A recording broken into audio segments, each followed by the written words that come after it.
It occurs to me that no matter how hard I try, there's a distinct quality about how I function that cannot be tucked away, or put aside, or truly suppressed in any measurable form. That quality is, of course, the way I view and interpret the world around me.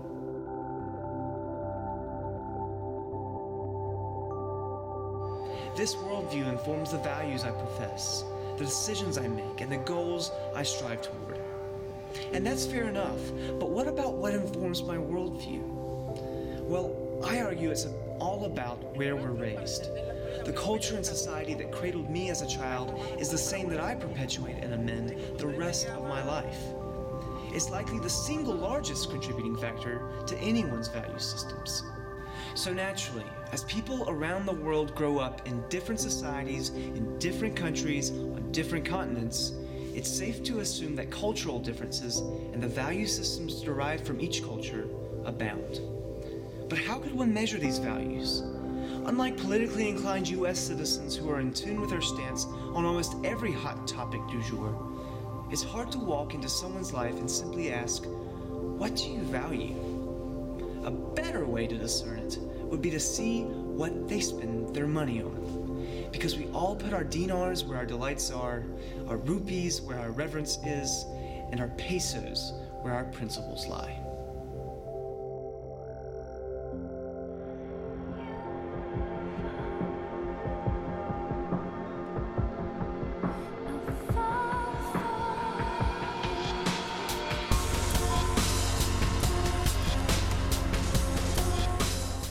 In this consumer world, no one have enough. Do you have enough? Yes, I have.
But there's always a background story.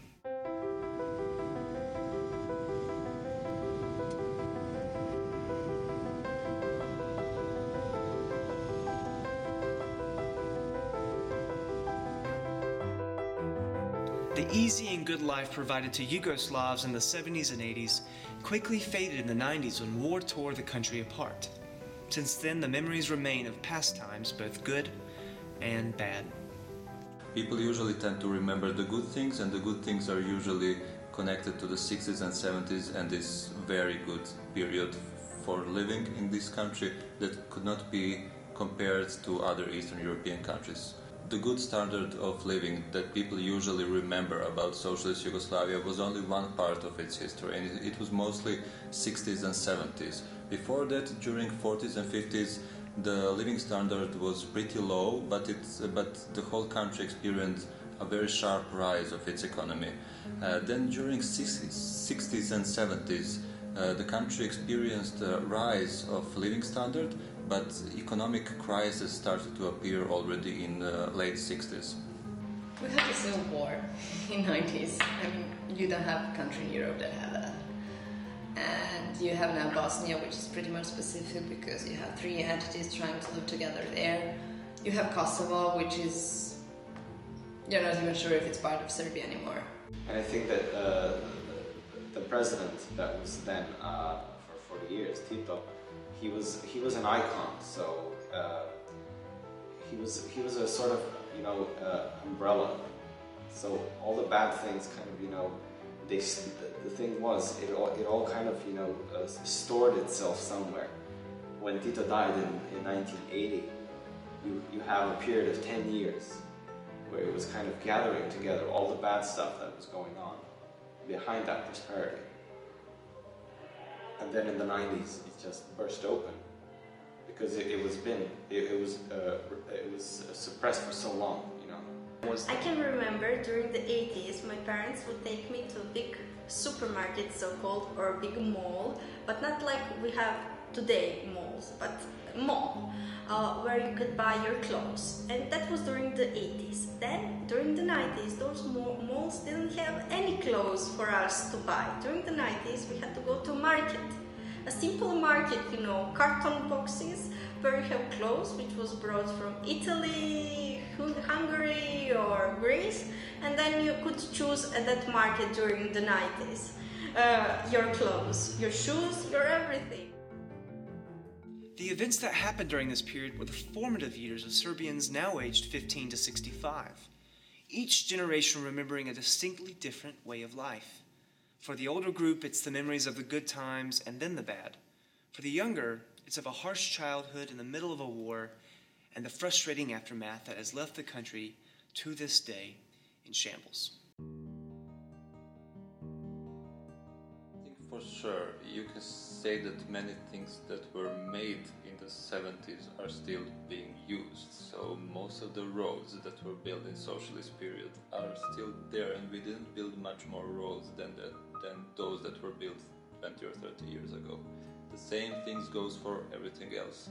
The electric network or the infrastructure, the railways network, the airport, everything was built in this period of prosperity from end of 1950s to 1980s basically. So we live in the city or in the cities, and we are constantly reminded of this, let's call it, gold period.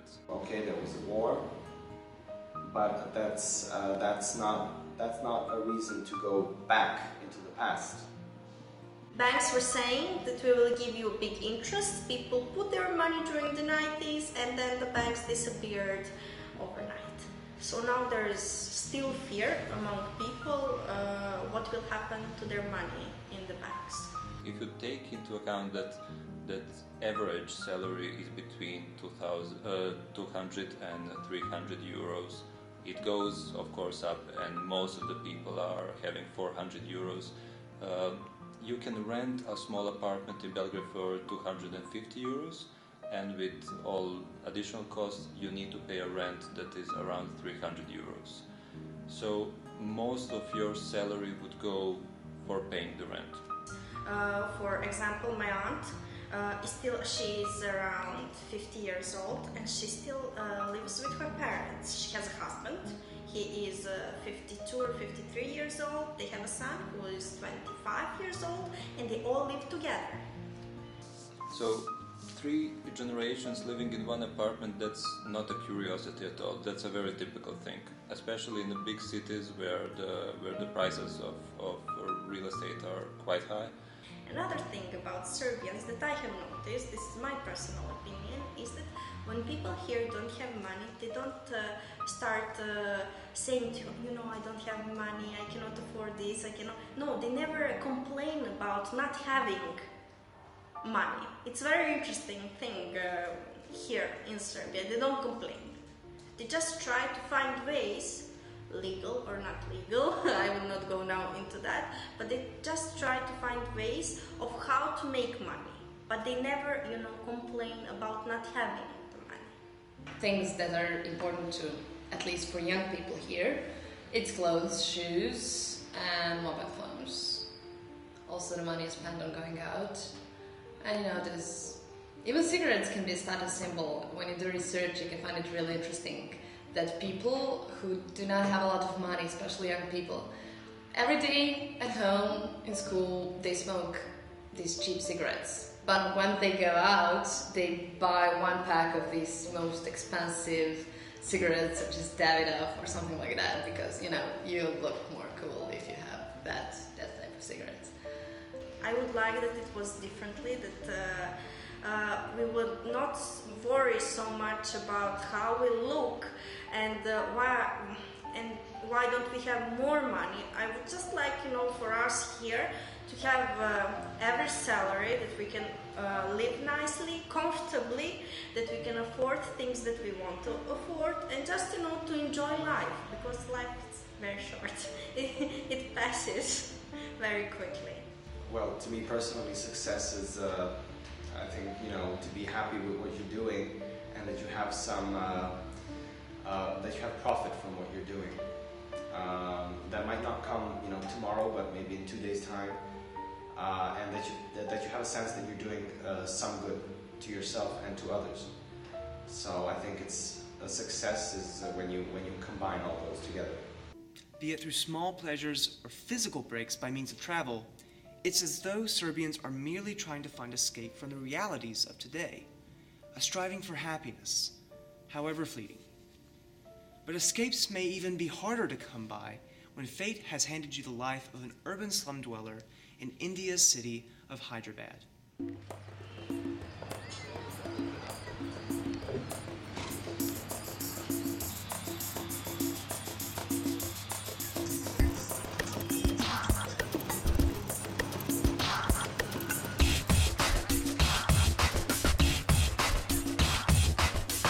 India is an interesting case because it combines so many variables into one society. It contains such a vast array of geographical, social, cultural, lingual, and religious diversity that it's hard to believe the people there can identify under one government. As such, I cannot speak on the state of India as a whole.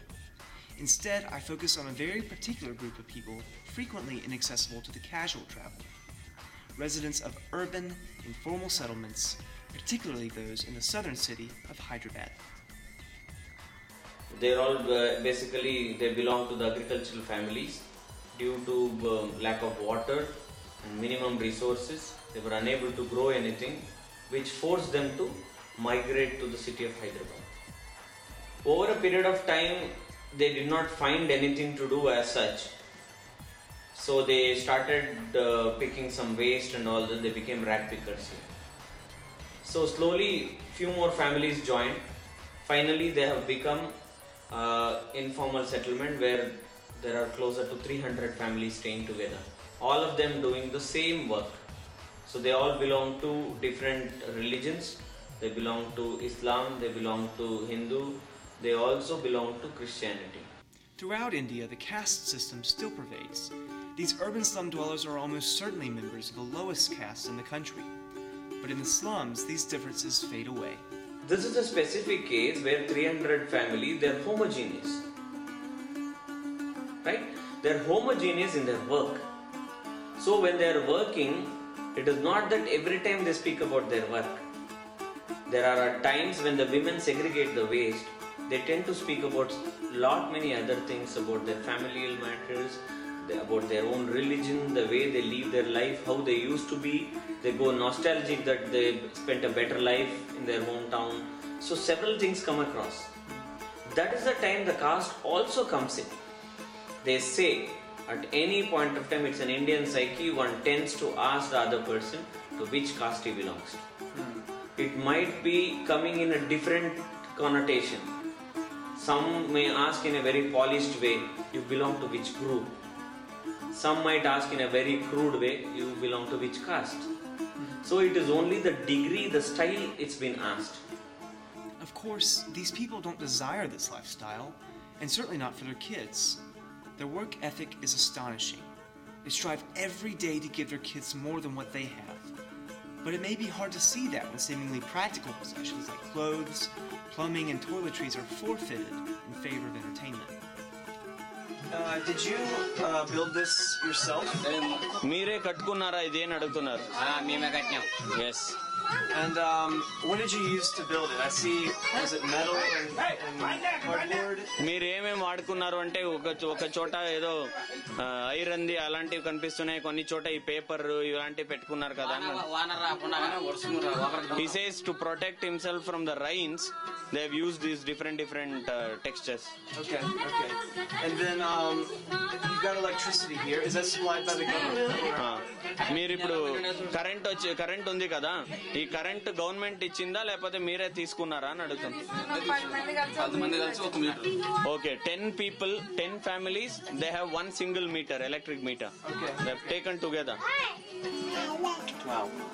It's amazing. It's amazing. Yeah. Okay. బాగుంది అని చెప్తున్నారు ఆయన.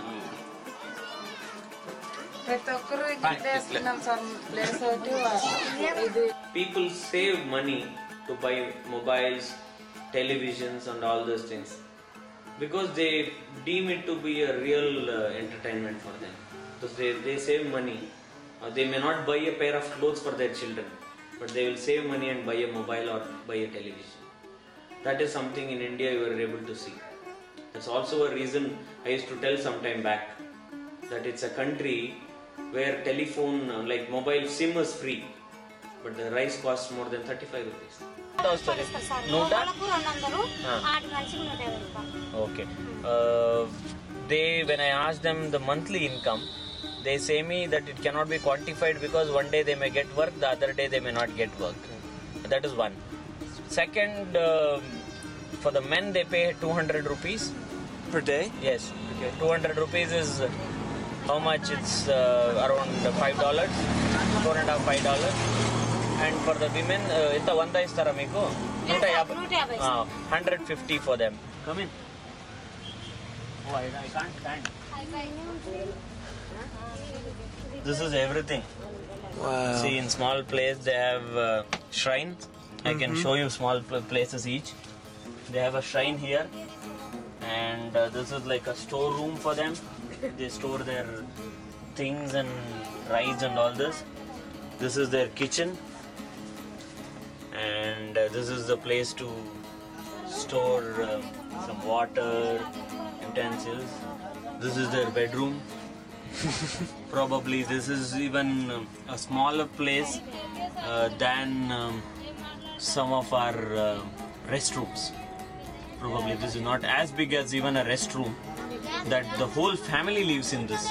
A family of 5 or 6. Just like a walk you can take, and till then we can go and come.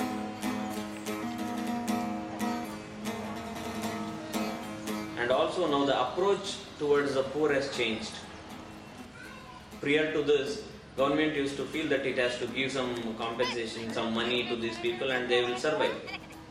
As I was mentioning before, some live in poverty and some live on poverty. As long as the poverty is there only, the politician can exploit. They can get votes and all this thing. But now the approach has changed. The approach has become livelihoods now. As I was also mentioning, till now government used to give fish in the form of different shops, like different welfare programs and all this. Now they are teaching those people to fish. Now they are giving them livelihoods in the form of giving them skills, some trainings and all this, so that they can fit into a larger spectrum. They can be part of the inclusive city. They can get jobs in better places. Basically, the government is training parents who are then passing on these skills to their children so that they may be better equipped in the future. Essentially, since these people have no money to spend, they're giving their kids the only things they have: their know-how and the drive to become something more.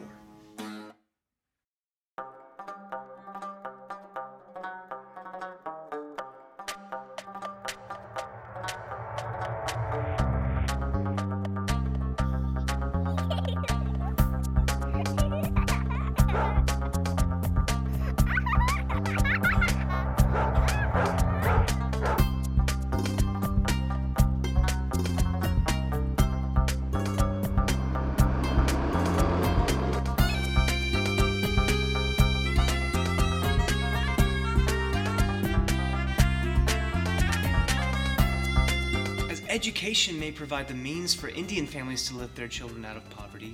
Jordanians view it as a necessity, with expectations for higher ed in line with those in Western Europe or the US.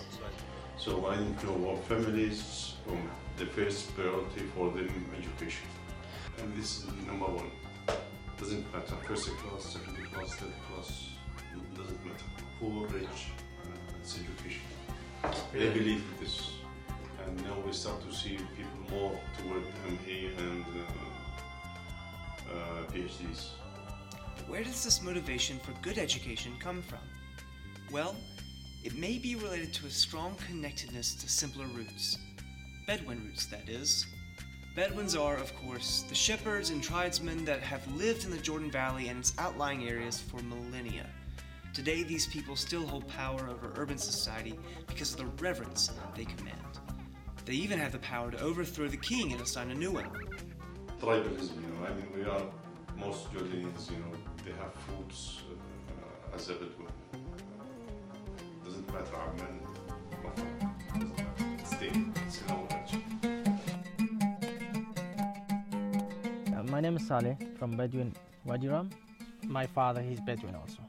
He moved from Wadi Rum to Hijaz Railway, also to go Gaza. My father, he was buy something from Gaza and he stay here in this landscape in Wadi Rum. And my mother, he's with my father. He have sheep and camels. And my father was traveling with the camels. And my father, he have camel for racing.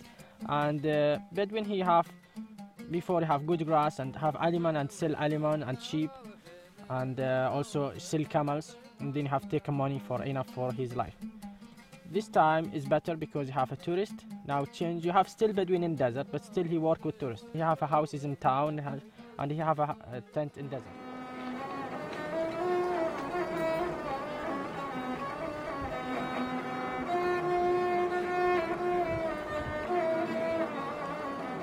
Before you have good raining, but now still some years is coming, is not have any grass because sees nothing.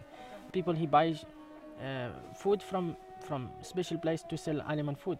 He pay money a lot. Now we have Bedouin, he sell his aliment all and he stay in town. He buy food for children or for aliments. It's problem. You can buy for children is better. As now life is better because you have a car, you can move it to Amman, to Aqaba, to everywhere. You have internet, you can take calling friend from far away to small way. Still something from old things like, for example, desert and spring. You drink from water spring. Camel, right? Like camels, that you need it all the time because you need it for riding or for racing, and also tent Bedouin because me when I stay in a town, I'm now relaxed because I have building to see it. I like to see all the time, watch with my eyes to see Bedouin tent. Because me, I was like in this place. I born in this tent. Perhaps the most developed of the values passed down to modern-day Jordanians by their Bedouin ancestors is that of generosity and hospitality. I know from my own personal experience the effects of this.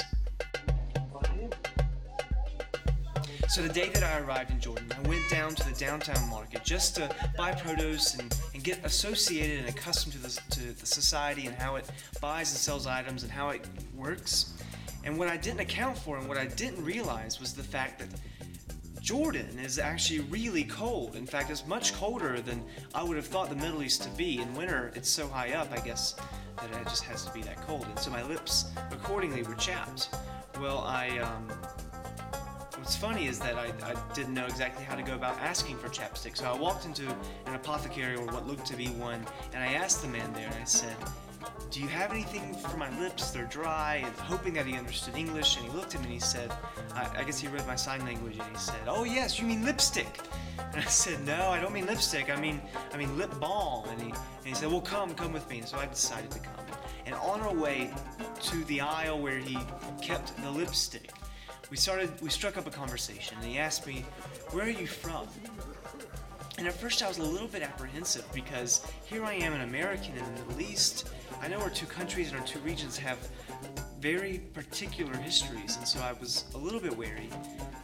And I told him, and he said back to me, he shook out his hand, and he shook my hand, and he said, from all of us here in Jordan, we welcome you.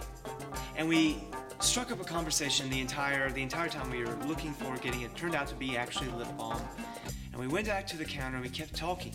And eventually I asked the man, well, how much do I owe you for this lip balm? And he said to me, you don't owe me anything. This is my gift to you. You are welcome here. And if that wasn't enough hospitality, as I was leaving, the man said to me, hey, do you like coffee? I was like, sure, I love coffee. And he said, well, come, let's have coffee and we'll talk some more. And sure enough, we did that. We went to the back of the store and had a cup of coffee. This is the hospitality to expect from Jordan. And this hospitality pervades the entire society. We socialize a lot. Okay. It's okay. There is a shift. There is a change because of economic conditions. But yes, another burden on families is hospitality. You have to invite people. You have to invite guests, visitors, friends. But more, it's kind of becoming a little bit shifting toward formality. We used to have, if your neighbor comes from a visit, you have to invite him. If your neighbor has son, graduated, okay, you might, go with a gift. If his son got married, you have to participate. If your cousin, if a woman gave birth, then you have to participate somehow. So if you calculate your monthly statement, okay, you will find a new child born, and then like that. So it's there. It's part of socialization in Jordan. I think it's part of the culture. But this generosity goes beyond the anecdotal. It's a true part of the Jordanian heritage. It's so integrated, in fact, that it can even be a detriment to the families carrying on the tradition. Why they complain? It's pressure. It is pressure. If you are invited to a dinner and there is a guest there, it's part of our culture to invite the guests. And if you invite the guests, okay, then your budget will be harmed, will be broken. So, but people sometimes do.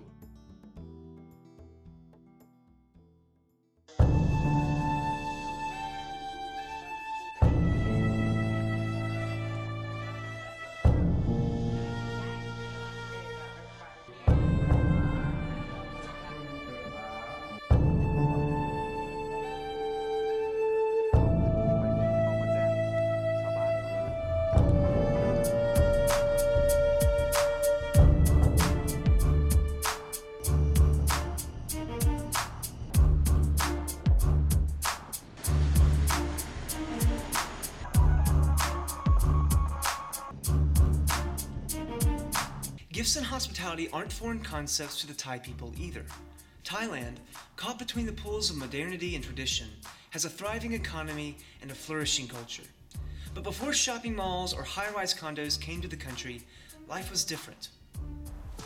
I think in the past, before modernization period, they live peacefully, and they live peacefully not only among human beings, but they respect the ecologies.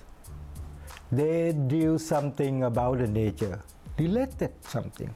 Everything when they live in the community, it means community know that they belong to the nature. So whatever you do, you always concerned about the land, the water, the river, or the jungle. They have many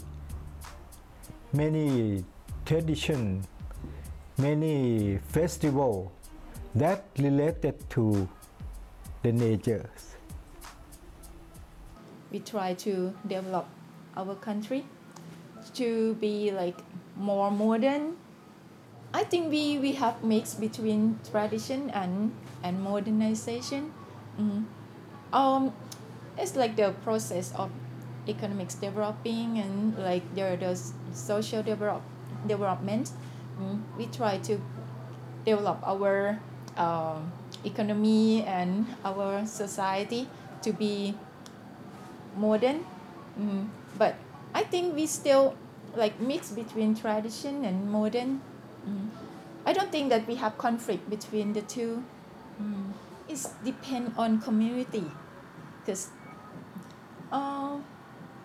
if you live in the city, so the community will have less importance to you, because each family will just like in the morning they just go out to work and come back very late at night, so you don't really know each other that much. But in some family, not in some community, it may be more important, because you may like at sometimes you may just like come out to talk together, like exercise, work out together, or even though drinking, like during weekend or something like that. But tradition persists, despite movement towards the new. Take, for instance, what the Thai call Chinese spirit houses and other altars and their continued presence in urban and rural communities alike. What Thai people believe that in every house you will have like the original spirit who live in that house, and you need to pay respect to them. So you will live in the house happily or luckily, something like that. So that's why they build the spirit house, or like has a house for like the spirit. Like Chinese family, we will have like the house for Chinese spirit that we put inside our house. Like you will feel better if you pay respect to the spirit, and they will take care. The spirit will take care of you, will protect you from the bad things, will protect your house, something like that. Faith is so integrated into the culture of Thailand, it can be difficult to distinguish where one begins and the other ends. This odd connection drives much of the Thais' spending patterns.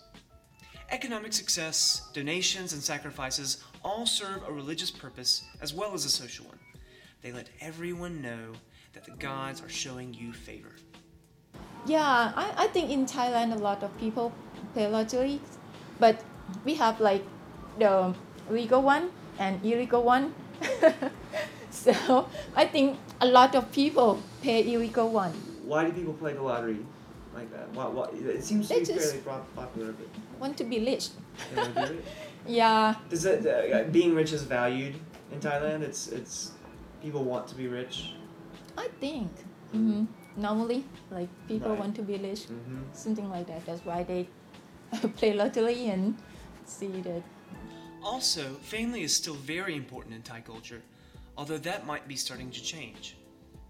But in Thailand, normally we live together in the family, or even though you like get married, you still have to like go to see your parents quite often.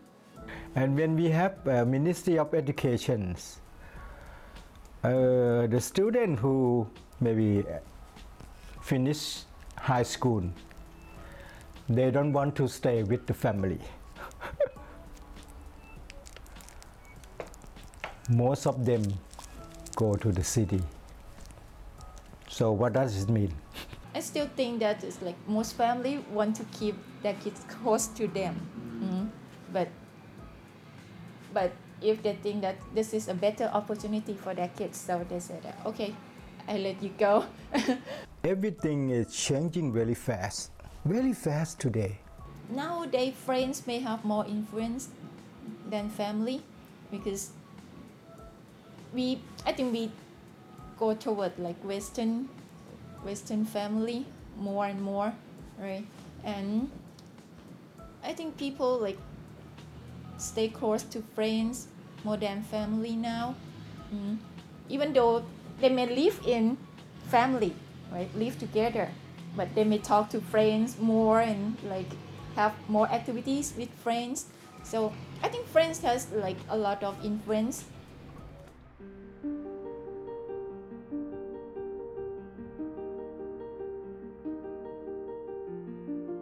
I arrived in Tunisia to find a very frustrated population. Everyone I spoke with gave me lectures on how they hardly had any money to spend, and they certainly didn't have any money left over at the end of the month. At first, I thought there was a communication gap, because every figure that I saw showed that Tunisians were doing well and had plenty of money to spend on houses and cars and luxury items. Fast forward several months after I left to the market scene that started the Arab Spring of 2011, and suddenly things started to make sense. The figures I saw turned out to be mere fabrications by the Ben Ali regime to please outside regulators. Meanwhile, Tunisians were afraid to speak out. While banners of the since-deposed ruler waved on the streets, Tunisians were struggling to get by. However, before I left, I was able to get a glimpse of what this beautifully complex society values: image. Go outside to see and be seen. Despite the calls of propriety from certain religious leaders, a large portion of the population concentrates on fashion, nice cars, and fancy coffee. Such a focus on image gives the country a progressive feel. There's still work to be done, even after the revolution that ousted Ben Ali.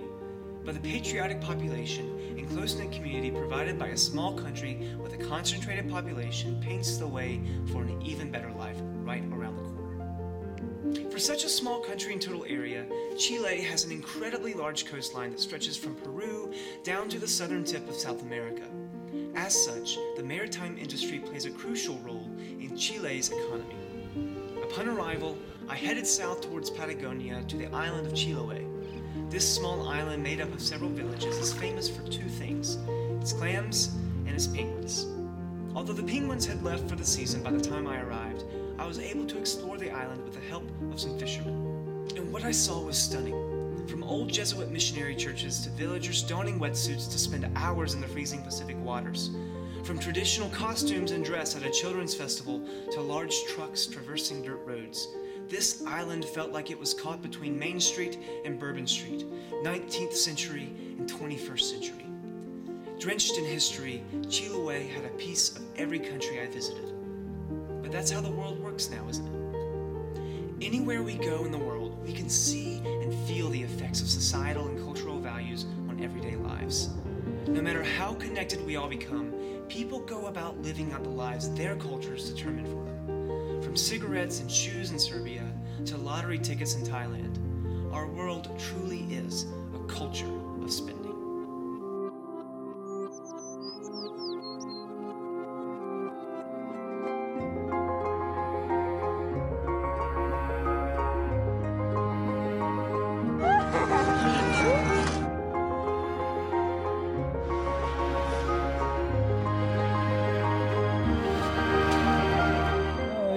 In this consumer world, no one have enough. Do you have enough? Yes, I have.